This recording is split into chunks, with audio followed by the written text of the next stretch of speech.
നമസ്കാരം. നവ്യ നായർ എന്ന നടിയെ മലയാളികൾക്കെല്ലാം അറിയാമല്ലോ.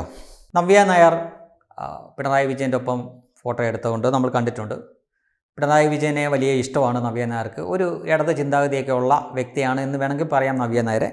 പക്ഷേ അതിൻ്റെ ഇടയ്ക്ക് ഏറ്റവും ഒടുവിലായിട്ട് നമ്മൾ നവ്യ നായരെ പ്രധാനമന്ത്രിയുടെ ഒപ്പം കണ്ട്. അപ്പോൾ പ്രധാനമന്ത്രിയുടെ ഒപ്പം നിൽക്കുന്നതുകൊണ്ട് തന്നെ ഇവർ സംഘിയാണോ എന്ന് ധരിച്ച് ചില സുഡാപ്പികളും മറ്റുമൊക്കെ അവരെ അന്ന് മുതൽ നോട്ടം ഇടുകയും അവരിടുന്ന ചിത്രത്തിന് താഴെ വൃത്തികേടുകളും മറ്റുമൊക്കെ എഴുതിയിടാറുണ്ട്. എന്നാൽ ഇപ്പോൾ നിങ്ങൾ ഈ കാണുന്ന ചിത്രം നോക്കുക. ഇത് നവ്യ ഒരു ക്ഷേത്ര ദർശനം കഴിഞ്ഞിട്ട് ഇട്ട ഒരു ചിത്രമാണ്. ഇൻസ്റ്റയിൽ മറ്റും സോഷ്യൽ മീഡിയയിൽ ഇട്ടതാണ്. ആ ചിത്രത്തിന് താഴെയുള്ള കമൻറ്റുകൾ വളരെ വളരെ രസകരമാണ്. സാരിയിൽ ചാണകം മണക്കുന്നുണ്ടല്ലോ, അവാർഡുകൾക്ക് വേണ്ടി ഏത് ചാണകക്കുഴിയിലും ചാടാൻ ഞാൻ തയ്യാറാണ് എന്ന് നവ്യ ചാണകക്കുഴി. ക്ഷേത്രത്തിൻ്റെ മുന്നിൽ നിൽക്കുന്ന നവ്യ നായർക്കാണ്. നല്ലൊരു നടിയായിരുന്നു, ചാണകക്കുഴിയിൽ വീണല്ലോ. അതായത് അവർ ഏതെങ്കിലും BJP നേതാവിൻ്റെ കൂടെ നിന്നിട്ടാണ് ഈ ഫോട്ടോ ഇട്ട് അതിൻ്റെ താഴെയാണ് ഈ കമൻറ്റുകളെങ്കിൽ നമുക്കത് മനസ്സിലാവും. ഇത് ഒരു ക്ഷേത്രത്തിൻ്റെ മുന്നിലാണ് നിൽക്കുന്നത്. ചാണകമാത ആത്മീയ ലോകത്തിലേക്ക് എല്ലാമായ MLA സീറ്റ് ശ്രമിക്കുവാണോ എന്നൊക്കെ അനവധി കമൻറ്റുകളുണ്ട്. ഇതിൽ മോശമായിട്ടുള്ള കമൻറ്റുകളുണ്ട്. അതൊന്നും കാണിക്കാൻ പറ്റാത്തതുകൊണ്ട് ഞാൻ കാണിക്കുന്നില്ല. ശരിക്കും സത്യം പറഞ്ഞു കഴിഞ്ഞാൽ നവ്യ കാണിച്ചത് ശരിക്കും തെറ്റാണ്. നവ്യ ഇത്തരം കമൻറ്റുകൾക്ക് അറിയുകയാണ്. കാരണം മറ്റൊന്നുമല്ല, നവ്യ ഇവരൊക്കെ പറയുന്ന പോലെ ഒരു കമ്മ്യൂണിസ്റ്റ് അനുഭാവിയാണെങ്കിൽ ഒരു കമ്മ്യൂണിസ്റ്റുകാർ എന്തിനാന്നേ ക്ഷേത്രത്തിൽ പോകുന്നത്? കമ്മ്യൂണിസ്റ്റുകാർ ക്ഷേത്രത്തിൽ പോകാൻ പാടില്ല. കമ്മ്യൂണിസ്റ്റുകാർ നിരീശ്വരവാദികളാണ്. അവർ തന്നെ പറഞ്ഞുകൊണ്ട് നടക്കുന്നത് മതം മനുഷ്യനെ മയക്കുന്ന കറുപ്പായിരുന്നു. ഇപ്പം നിലപാടൊക്കെ മാറ്റിയിട്ടുണ്ടായിരിക്കാം. പക്ഷേ കമ്മ്യൂണിസ്റ്റുകാരെ സംബന്ധിച്ചിടത്തോളം അവർക്ക് മതമില്ല, വിശ്വാസമില്ല, ദൈവമില്ല. അപ്പോൾ ഒരു കമ്മ്യൂണിസ്റ്റുകാരി ക്ഷേത്രത്തിൽ പോയത് തന്നെ തെറ്റാണ്. അപ്പോൾ സുഡാപ്പികളും ജിഹാദികളും ഈ ചീത്ത വിളിക്കുന്നതിൽ ഒരു തെറ്റും ഞാൻ കാണുന്നില്ല.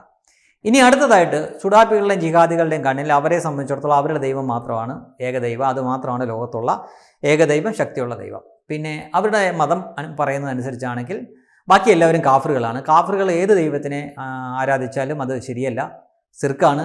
അവർക്ക് സ്വർഗം കിട്ടില്ല. ഇനി എത്ര നല്ലവരാണെങ്കിൽ കൂടിയും, ഇനി മഹാത്മാഗാന്ധി ആണെങ്കിൽ കൂടിയും സ്വർഗം കിട്ടത്തില്ല, ഈ ഒറ്റ കാരണം കൊണ്ട് തന്നെ. അപ്പോൾ ഈ സുഡാപ്പികളും ജിഹാദികളൊക്കെ ജീവിക്കുന്ന സമൂഹത്തിൽ നവ്യ നായരെ പോലെ ഒരു കാഫിർ എന്തിനാണ് ക്ഷേത്രത്തിൽ പോയത്? അപ്പോൾ നവ്യ നായർ ഇത്തരം കമൻറ്റുകൾ കേൾക്കാൻ അർഹയാണ്. ഇനി അങ്ങോട്ട് ഇത്തരം കമൻറ്റുകളൊക്കെ കൂടിക്കൊണ്ടിരിക്കും. ക്ഷേത്ര ദർശനമൊക്കെ നടത്തിയാലും അല്ലെങ്കിൽ പള്ളിയിൽ പോയി ക്രൂശിത രൂപത്തിൻ്റെ മുന്നിൽ മുട്ടുകുത്തി കുരിശു വരച്ചാലും ഒക്കെ ചിലപ്പം ഇത്തരം കമൻറ്റുകൾ കേൾക്കും. കാരണം അവരെ സംബന്ധിച്ച് ഇതൊക്കെ തെറ്റാണ്. അപ്പോൾ അങ്ങനെ ഒരു കാലഘട്ടത്തിലേക്കാണ് നമ്മൾ പോയിക്കൊണ്ടിരിക്കുന്നത്. ഇവിടെ ഭരണം ഉണ്ട് എന്ന് പേപ്പറിലൊക്കെ പറയുമെങ്കിലും ഭരണമില്ല എന്നതിൻ്റെ തെളിവ് തന്നെയാണ് ഇത്തരം കമൻറ്റുകളൊക്കെ സോഷ്യൽ മീഡിയയിലൂടെ പരസ്യമായിട്ടിടുന്നത്. നവ്യ ആകെക്കൂടി ചെയ്ത തെറ്റ് ഒരു ക്ഷേത്രത്തിൻ്റെ മുന്നിലെ ഫോട്ടോ ഇട്ട് എന്നത് മാത്രമാണ്. പക്ഷേ അതിൻ്റെ താഴെ വന്ന കമൻറ്റുകളാണ് നിങ്ങൾ കണ്ടത്. തീർച്ചയായിട്ടും ഇത്തരം അവസരങ്ങളിൽ നമ്മൾ സപ്പോർട്ട് ചെയ്യേണ്ടത് ഈ ജിഹാദികളെയും സുഡാപ്പികളെയും തന്നെയാണ്. കാരണം മറ്റൊന്നുമല്ല, ഇവിടെ ഭരിക്കുന്ന ഭരണാധികാരികളുടെ കഴിവുകേട്, കെടുകാര്യസ്ഥത, കഴിവില്ലായ്മ, ആർജവമില്ലായ്മ, ഇതൊക്കെ കൂടുതൽ ആളുകൾ അറിയേണ്ടത് ആവശ്യമാണ്. അതുകൊണ്ട് മാത്രമാണ് ഇത്തരം ആളുകൾ ഇത്തരം വൃത്തികെട്ട മോശം കമൻറ്റുകളായി വരുന്നത്. നാളെ അവർ കൂടുതൽ ആവശ്യങ്ങൾ മുന്നോട്ട് വെച്ചേക്കും. അപ്പോഴും സമ്മതിച്ചു കൊടുക്കണം, അവരെ പിന്താങ്ങണം. കാരണം എന്തെന്ന് ചോദിച്ചു കഴിഞ്ഞാൽ നമ്മുടെ പിണറായി വിജയൻ പറയുന്ന കണക്ക് ഇത് കേരളമാണ്, അതാരും മറക്കരുത്. Web desk Tatwamayi news.